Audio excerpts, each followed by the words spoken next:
Akhirnya Sintayong kembali lagi ke Indonesia. Dari sekian lama Sintayong kita tunggu ya kabarnya gimana. Dan akhirnya Coach Sintayong kembali ke Indonesia. Sintayong atau yang biasa kita sebut STY tiba di Indonesia ya. Padahal seperti yang kita ketahui STY sudah tidak lagi menjadi pelatih timnas Indonesia. Lalu apa kira-kira tujuan STY datang ke Indonesia kali ini?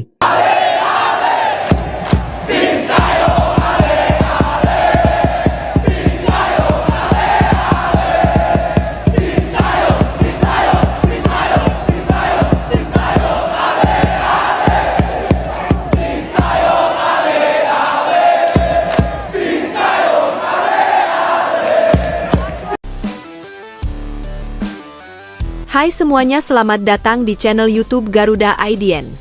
Berikut ini kami akan membagikan kumpulan berita timnas terbaru nih, diantaranya sebagai berikut.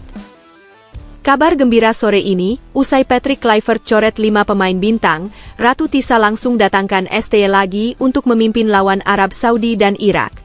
Ratu Tisa juga mendatangkan Jairo Reydewal dan Pascal Struijk pengganti Ivar Janner dan Marcelino Ferdinand. Jairo dan Pascal ini nantinya akan sumpah WNI pada malam Minggu besok dan akan didaftarkan ke FIFA agar bisa main lawan Arab Saudi maupun Irak. Namun sebelum lanjut ke pembahasannya, alangkah baiknya untuk tekan tombol like dan subscribe-nya ya guys. Jika sudah, mari kita lanjut. Timnas Indonesia kini tengah memasuki fase yang sangat krusial dalam perjalanan panjang menuju Piala Dunia 2026. Atmosfer sepak bola nasional benar-benar sedang hangat dibicarakan, apalagi dengan jadwal padat menghadapi dua tim raksasa Asia, Arab Saudi pada 9 Oktober 2025 dan Irak pada 12 Oktober 2025. Dua laga ini akan menjadi pembuktian sejauh mana kesiapan Garuda menghadapi persaingan di level elit. Di sisi lain, dinamika di balik layar tak kalah menarik. Perubahan-perubahan besar di tubuh timnas Indonesia selalu menyita perhatian publik. Setiap keputusan yang diambil manajemen hingga pelatih kerap memunculkan reaksi, baik dari pecinta sepak bola maupun dari media. Sorotan tak hanya tertuju pada kualitas permainan, tapi juga strategi, pemilihan pemain, hingga arah kebijakan jangka panjang. Kondisi inilah yang membuat pembahasan soal timnas selalu ditunggu. Ada harapan, ada kritik, dan ada pula optimisme yang terus bergulir. Satu hal yang pasti, sepak bola Indonesia memang sudah menjadi bagian tak terpisahkan dari denyut nadi masyarakat. Dan kini, semua mata tertuju ke langkah-langkah terbaru yang akan menentukan nasib Garuda di pentas dunia. Kinerja Patrick Kluivert selama memegang kendali timnas Indonesia sejauh ini justru memunculkan tanda tanya besar. Dari sejumlah pertandingan yang sudah dilalui, hasilnya jauh dari ekspektasi. Saat menghadapi Australia, misalnya, Garuda harus rela dibantai dengan skor 5-1. Tak berhenti di situ, laga tandang melawan Jepang bahkan berakhir dengan kekalahan telak 6-0 tanpa balas. Dua hasil buruk tersebut benar-benar membuat publik kecewa berat. Lebih parah lagi, ketika diberi kesempatan dalam laga FIFA Matchday, Indonesia hanya mampu bermain imbang melawan Lebanon. Hasil itu dianggap memalukan, mengingat skuad saat itu sudah diperkuat oleh beberapa pemain naturalisasi baru. Nama-nama seperti Miliano Jonathan, Adrian Wibowo, hingga Mauro Zylstra sudah ada di dalam tim. Artinya, dari segi komposisi, Patrick sebenarnya memiliki banyak pilihan. Fakta inilah yang membuat kritik kian deras. Kesimpulannya, bukan lagi masalah kualitas pemain, melainkan bagaimana taktik yang dijalankan. Patrick dianggap gagal menemukan formula permainan yang tepat. Gelombang protes di media sosial pun semakin meluas. Bahkan, muncul seruan Patrick out yang begitu nyaring. Dan banyak pihak kembali mendesak agar Sintayong segera dipanggil kembali untuk menyelamatkan situasi. Sore ini publik pecinta sepak bola Indonesia akhirnya mendapat kabar yang begitu menggembirakan.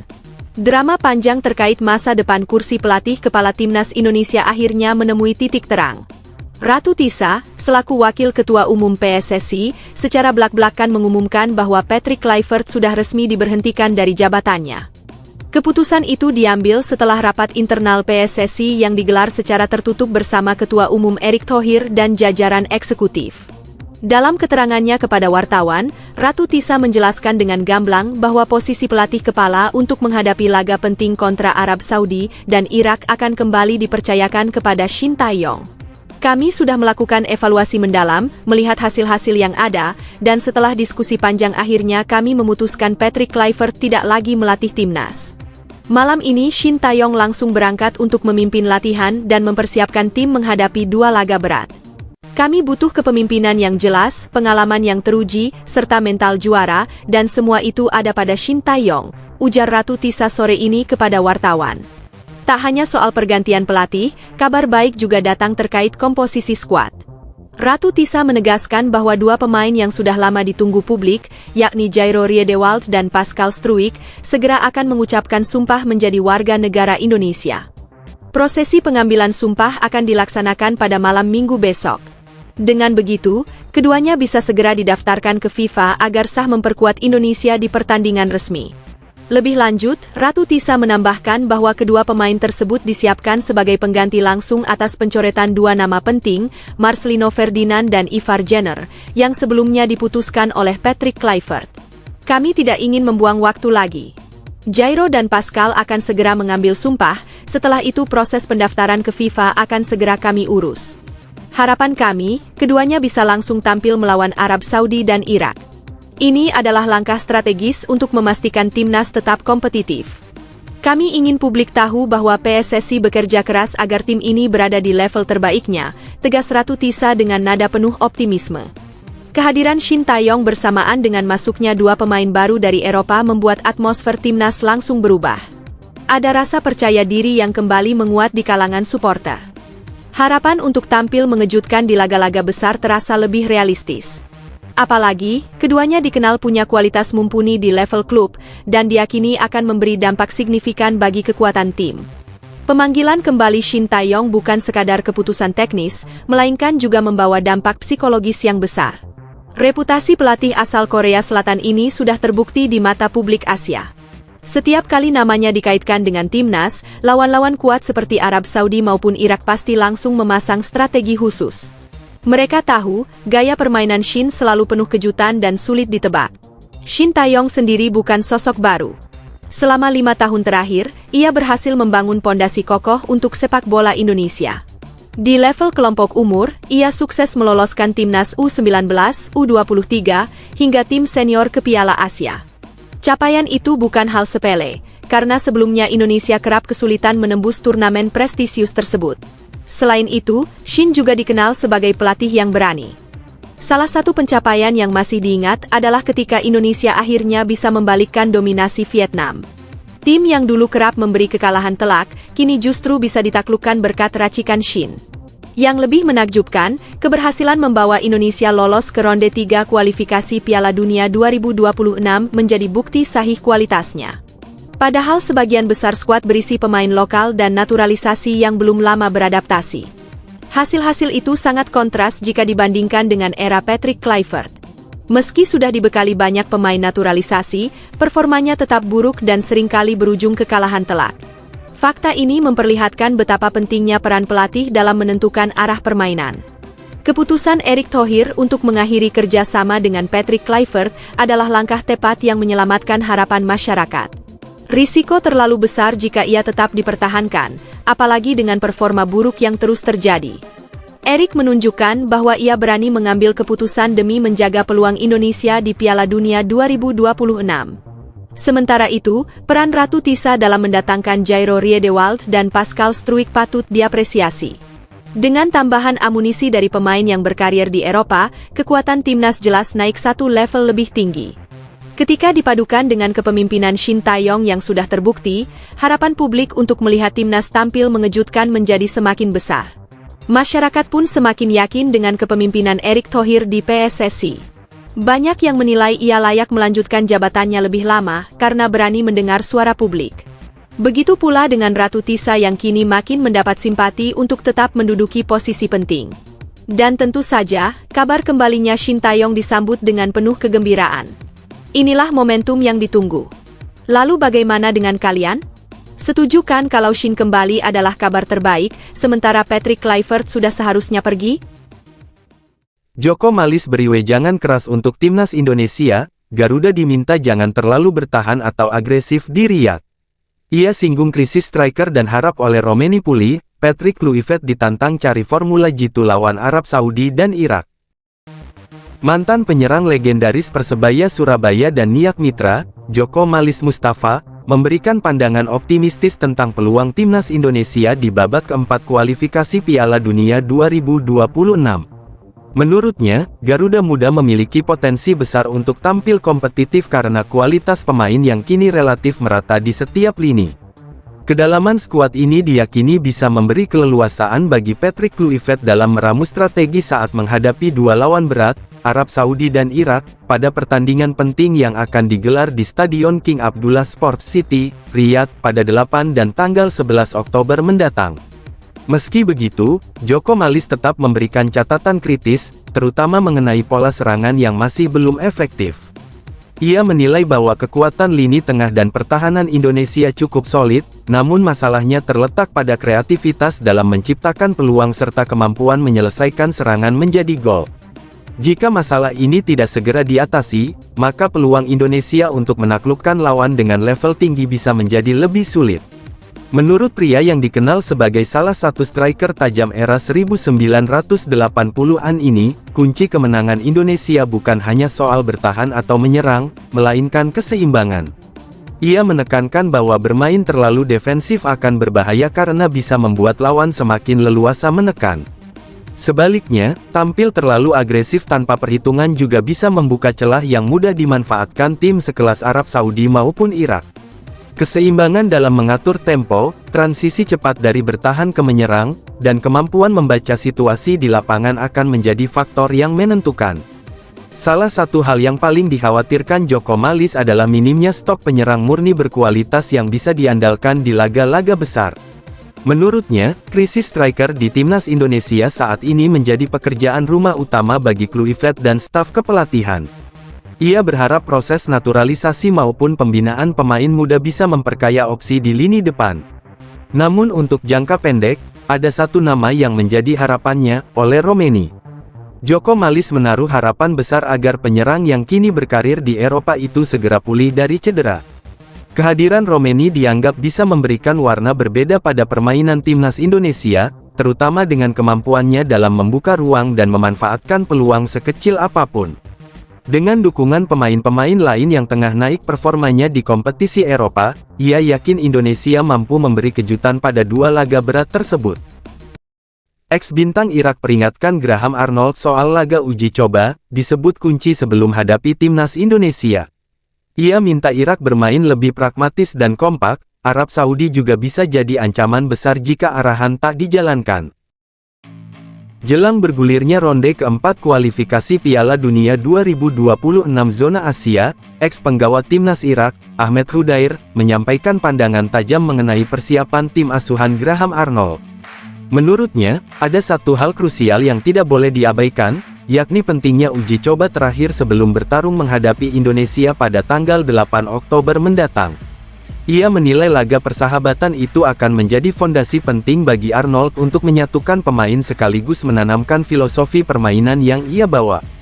Hudair menekankan bahwa Arnold masih tergolong baru di kursi pelatih Irak.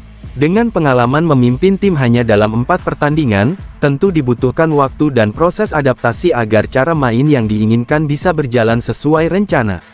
Uji coba, kata Hudair, akan berfungsi sebagai laboratorium nyata untuk menguji sejauh mana para pemain mampu memahami instruksi dan mempraktikkannya dalam pertandingan sesungguhnya.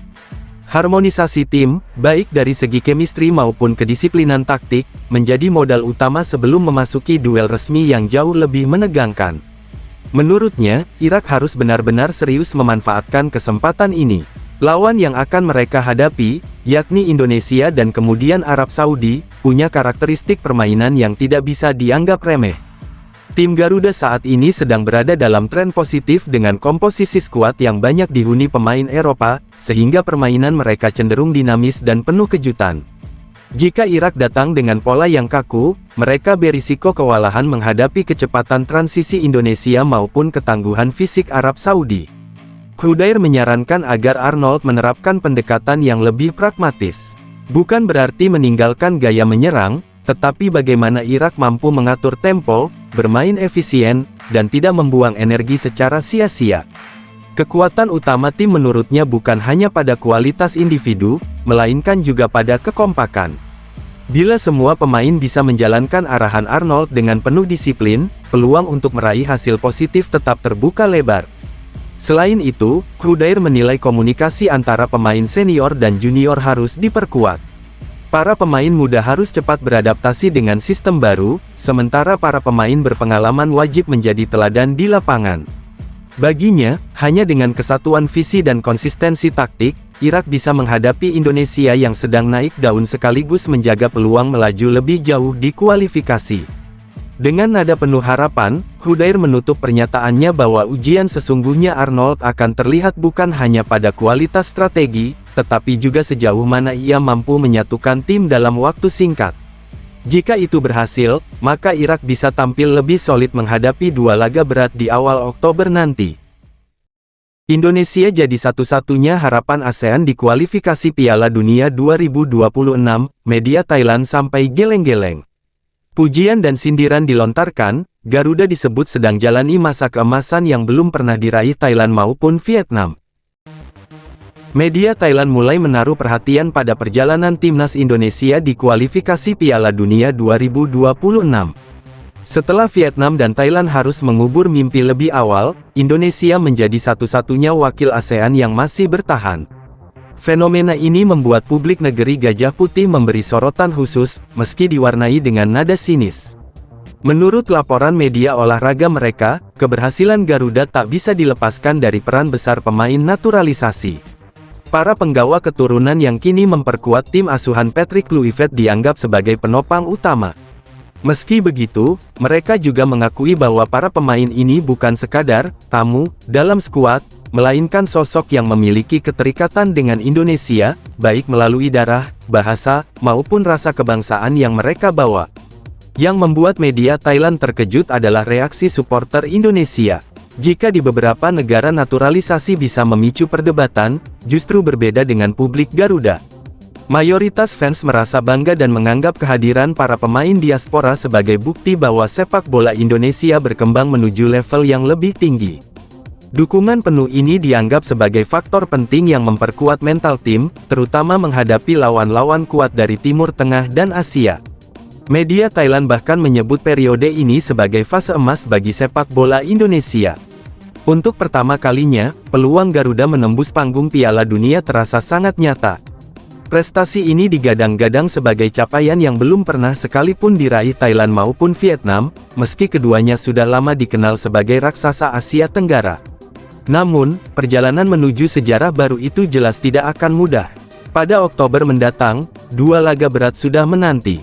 Indonesia akan lebih dulu meladeni Arab Saudi pada tanggal 8 Oktober lalu 3 hari kemudian menantang Irak. Kedua pertandingan tersebut bisa menjadi pintu gerbang menuju pencapaian terbesar dalam sejarah sepak bola tanah air. Kini, harapan rakyat Indonesia bertumpu pada kemampuan Patrick Kluivert meramu strategi dan kesiapan para pemain yang sebagian besar ditempa di Eropa. Jika Garuda berhasil melewati ujian krusial ini, maka babak baru dalam perjalanan sepak bola Indonesia bisa benar-benar terbuka, sebuah prestasi yang selama ini hanya menjadi mimpi panjang bagi kawasan ASEAN. Harga skuad timnas Indonesia tembus lebih dari setengah triliun rupiah, deretan pemain Eropa bikin geger publik. Jay Izzes, Kevin Dix hingga Emil Audero dinilai termahal, media luar akui Garuda kini punya kekuatan kelas dunia. Nilai pasar timnas Indonesia saat ini tengah jadi sorotan, terutama karena meningkat pesat berkat kontribusi para pemain yang berkarir di Eropa. Berdasarkan taksiran pasar internasional, total harga skuad Garuda kini menembus lebih dari setengah triliun rupiah, sebuah angka yang terbilang luar biasa untuk ukuran negara Asia Tenggara. Besarnya valuasi tersebut tak bisa dilepaskan dari kiprah sejumlah pemain yang tampil konsisten di kompetisi elit benua biru. Perlu dipahami, angka yang tercatat bukanlah gaji ataupun nilai kontrak resmi setiap pemain. Itu hanyalah proyeksi harga jual di bursa transfer, yang biasanya dipengaruhi oleh performa, rekam jejak, serta potensi karir ke depan. Semakin bagus performa seorang pemain, makin tinggi pula nilai pasar yang dilekatkan padanya. Faktor usia, pengalaman, serta peran di klub maupun tim nasional juga menjadi penentu utama dalam menentukan angka tersebut. Di antara deretan pemain Indonesia yang berkiprah di Eropa, nama Jay Izzes menempati posisi teratas. Bek tangguh yang kini memperkuat Sassuolo di Serie A Italia itu diperkirakan memiliki nilai pasar mencapai lebih dari 130 miliar rupiah. Dengan usia yang masih relatif muda, peran sebagai kapten timnas, serta konsistensi dalam menjaga lini pertahanan, Izzes dianggap layak menyandang status pemain termahal di skuad Garuda saat ini. Tak jauh di belakangnya ada Kevin Dix, bek serbabisa yang baru saja menjalani musim perdana di Bundesliga bersama Borussia Mönchengladbach. Nilai pasarnya diperkirakan mencapai sekitar 86 miliar rupiah. Label tersebut wajar, sebab Dix dikenal punya keunggulan dalam kecepatan dan visi bermain, terutama saat membangun serangan dari lini belakang. Kehadirannya jelas menambah variasi dalam gaya main timnas Indonesia yang kini semakin modern. Di posisi berikutnya muncul sosok Emil Audero, penjaga gawang jangkung yang membela Cremonese di Serie A. Nilai pasarnya dipatok sekitar 55 miliar rupiah, angka yang menunjukkan betapa tinggi kualitasnya di mata pengamat sepak bola Eropa. Emil bukan hanya sekadar pelengkap, melainkan kiper yang kerap menjadi penentu hasil pertandingan berkat refleks cepat dan kepemimpinannya di kotak penalti. Penampilannya dalam beberapa laga terakhir bahkan membuatnya mendapat banyak pujian, baik dari publik Italia maupun penggemar Indonesia. Kehadiran nama-nama besar tersebut menjadi bukti nyata bahwa sepak bola Indonesia sedang berada pada jalur yang menjanjikan. Nilai pasar yang kian meningkat bukan sekadar angka, melainkan simbol bahwa Garuda kini punya daya saing di level internasional. Dengan perpaduan pemain diaspora dan talenta lokal, asa untuk menembus Piala Dunia 2026 terasa semakin masuk akal. Arab Saudi mulai was-was jelang duel panas, timnas Indonesia disebut mirip Jepang dengan skuad Eropa yang mengerikan. Nama Emil Audero hingga Jay Izzes jadi sorotan, Garuda diprediksi bisa jadi kuda hitam yang mengguncang grup neraka. Menjelang bergulirnya fase keempat kualifikasi Piala Dunia 2026 zona Asia, suasana mulai terasa berbeda di Arab Saudi. Jika sebelumnya timnas Indonesia kerap dipandang sebelah mata, kini justru muncul nada kekhawatiran dari publik maupun pengamat sepak bola di sana. Alasannya sederhana, performa Garuda meningkat tajam dan komposisi skuadnya kini banyak dihuni pemain yang rutin beraksi di kompetisi top Eropa. Media olahraga Timur Tengah menyebut Indonesia sebagai kuda hitam, yang bisa memberi kejutan besar di grup B, yang juga diisi oleh Irak dan Arab Saudi. Perbandingan dengan Jepang pun mulai bermunculan, terutama dari segi strategi pengembangan pemain yang semakin terhubung dengan atmosfer sepak bola Eropa. Mantan bintang Arab Saudi, Fahad Al-Harifi, bahkan mengaku heran melihat betapa cepatnya perkembangan Indonesia. Ia menegaskan bahwa keberadaan pemain yang reguler tampil sebagai starter di klub Eropa adalah sinyal bahaya bagi timnya. Salah satu nama yang mencuri perhatian tentu saja Emil Audero. Kiper dengan darah Indonesia-Italia ini tampil memukau bersama Cremonese di Serie A. Penampilannya ketika melawan Parma membuatnya dianugerahi gelar Man of the Match. Statistik penyelamatannya bahkan mengungguli kiper timnas Jepang, Zion Suzuki, sehingga media Italia ikut mengapresiasi kualitas Emil. Tak heran jika kemudian namanya ikut diperbincangkan di media Arab sebagai salah satu faktor yang bisa merepotkan Arab Saudi. Lini pertahanan Garuda juga memiliki sosok yang tak kalah mentereng, yakni Jay Izzes. Bek tengah Sassuolo ini sudah menjadi kapten timnas dan kini semakin kokoh di level klub. Walau Sassuolo kalah tipis dari Inter Milan, Izzes tetap menunjukkan ketenangan dan kecerdasan membaca permainan. Baginya, menjadi tulang punggung pertahanan Indonesia adalah tanggung jawab yang terus ia bawa ke setiap laga. Nama lain yang ikut membuat Saudi was-was adalah Kevin Dix.